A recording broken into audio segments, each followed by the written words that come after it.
These query letters broke several rules of querying, yet still landed agents. How is this possible? I studied these query letters to identify what these authors did right to land their agents and eventually book deals, and I'm going to share all of that with you today. You all loved my first installment last month in my Successful Query Letter series, so I'm excited to continue bringing you even more examples and takeaways. I know that trying to craft a strong query letter without seeing an example in action can feel like trying to draw a portrait blindfolded. So I'm here to show you the way. I'm going to go through two great query letter examples today. One is YA sci-fi and the other is contemporary YA. And both of them take some risks in breaking some of the rules that we commonly see touted about querying. And let me tell you, the second example has a very interesting follow-up story, so make sure you watch all the way to the end. Let's go through the first successful query letter example, and this is from author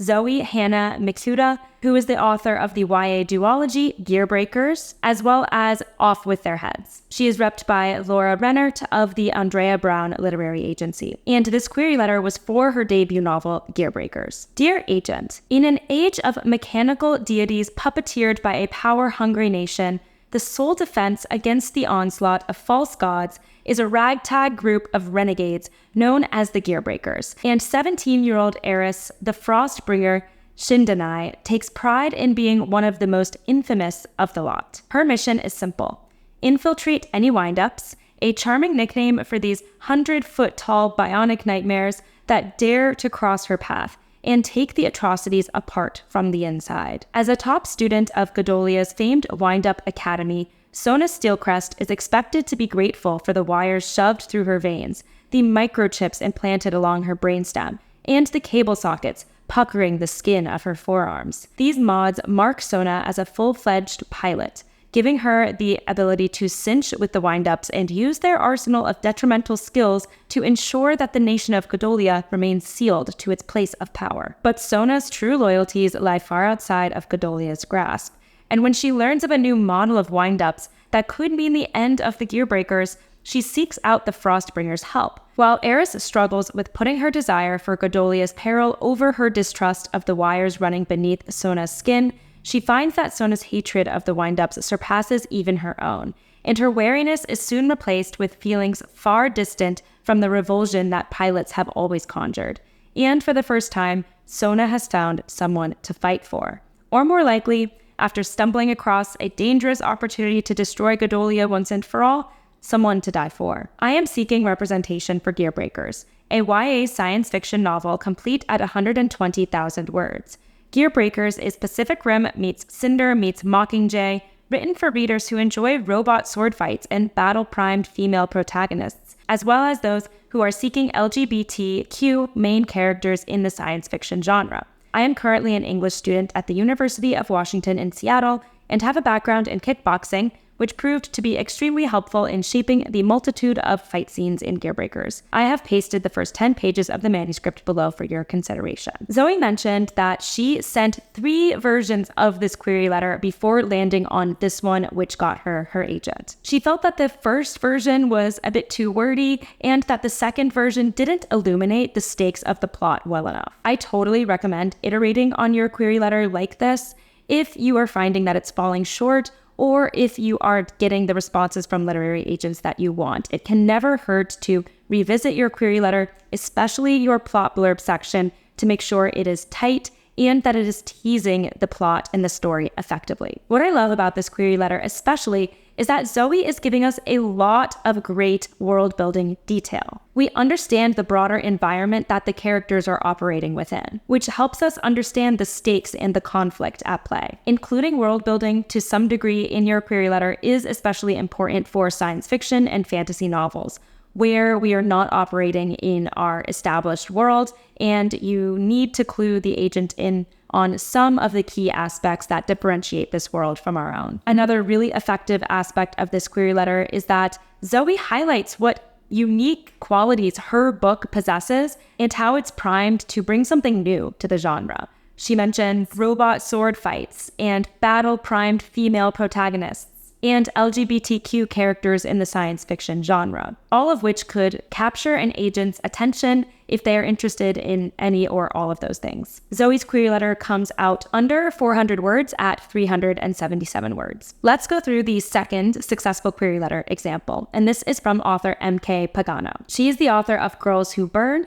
which is coming out this July. And she is wrapped by Barbara Powell and Sydney Thornton at Word One Literary. This query letter is for a previous novel she wrote called Where the Water Meets the Sky. 18-year-old Taryn knows how to survive. Don't get involved. It's a lesson she learned all too well when she left everyone and everything behind 4 summers ago after her best friend Stella died by suicide. But now her dad's moving out of the country and Taryn has nowhere to go but back home to the Jersey Shore to face not only her distant mother but everyone else she left behind. That includes Adam, the boy she used to love more than anything. When Taryn starts waiting tables at a seaside restaurant, there he is, working alongside her.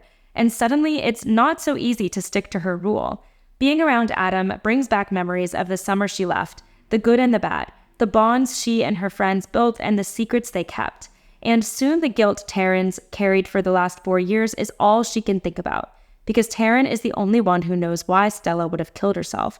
And she's never told anybody. But one of Taryn's new coworkers is hiding secrets of his own. And the more time Taryn spends with both the new and old people in her life, the more her memories of that summer shift, until she starts questioning whether Stella really died the way everyone believes she did. Unraveling the truth means confessing old sins and diving back into relationships she's tried hard to forget. But if Taryn can't face her past, then just like Stella herself, the truth of Stella's death and what really happened 4 years ago will be lost to the sea. Where the Water Meets the Sky is a contemporary YA complete at 85,000 words. The strong group friendship dynamics and shifting timeline will appeal to fans of Melinda Marchetta's On the Jellicoe Road and the themes of learning to live again after tragedy to readers of Katia Millet's The Sea of Tranquility. When I'm not working as a social media director or pondering the angst of the fictional people in my stories, I can be found reading up a storm, baking galettes while listening to French music, and spending time with my own friends and family whom I could never leave behind for anything. This is my first novel. This novel has a shifting timeline element, but the author chose to focus on the main contemporary storyline for the purposes of the plot blurb, which keeps it super focused. She makes it easy for us to grasp the situation that the protagonist has found herself in and the primary conflict that she faces. I also really like how MK presented the comps, because she mentions the specific elements from each comp that align with her own work, including similar content when she mentions the friendship dynamics, similar structure when she mentions the shifting timelines, and similar themes. Similar to Zoe's, this query letter clocks at under 400 words at 378 words. If you're liking this video so far, it would mean a lot to me if you just give me a thumbs up. It takes you just about a second and really helps out my channel. And if you haven't yet subscribed, consider doing so. Every week, I do a deep dive into an aspect of the publishing industry, or I give tactical writing advice you can apply to your work in progress today. So hit that subscribe button so you don't miss out. Now let's talk about how these query letters break some of the common rules that people tout about querying. The first one I want to call out is length in relation to the first query we looked at. Zoe's manuscript was 120,000 words, and this is a YA science fiction novel. While sci-fi as a whole generally tends to run longer than other genres, fantasy falls into that realm as well. Anything over 100,000 words, especially for YA, might raise eyebrows for literary agents just because they want to make sure that that length is justified. But this query was successful, which goes to show that if you do have a YA sci-fi novel that is on the longer end of the spectrum, it is certainly not impossible for you to get representation. When you have a longer manuscript, it's always good to just be aware of it and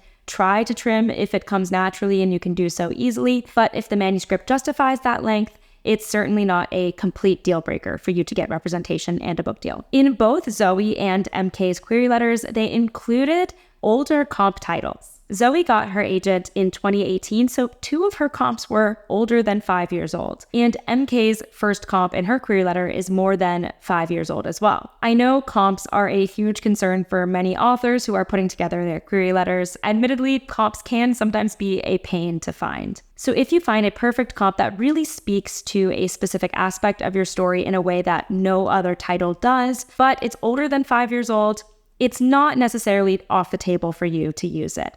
My recommendation would be to pair it with at least one other comp that is within 5 years old. I also want to talk a little bit about the bio paragraphs for both of these query letters.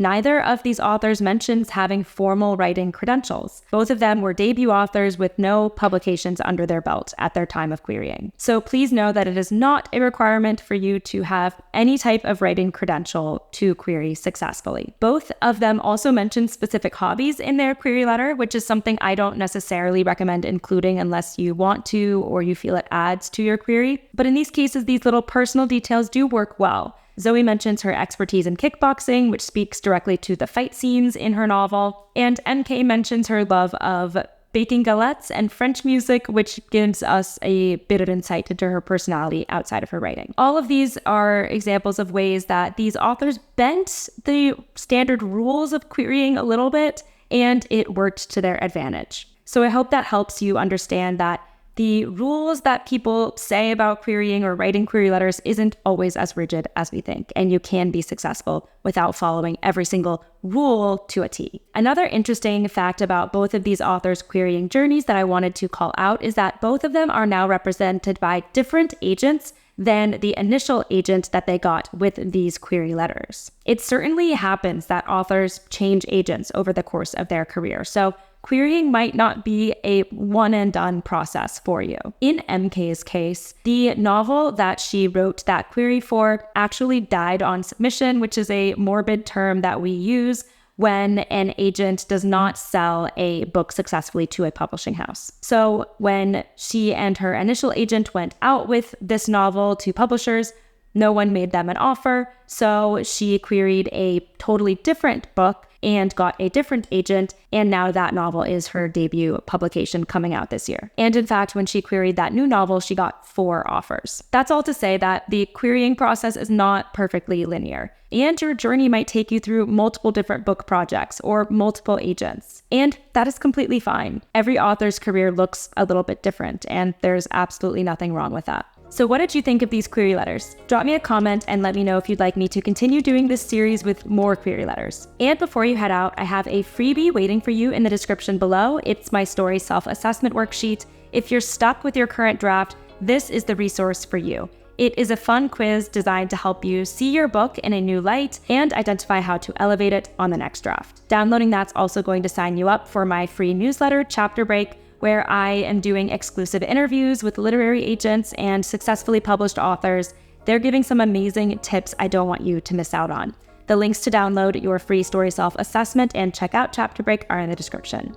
If you liked this video, give me a thumbs up and make sure you hit that subscribe button, and I'll see you next time. Thanks so much for watching and happy writing.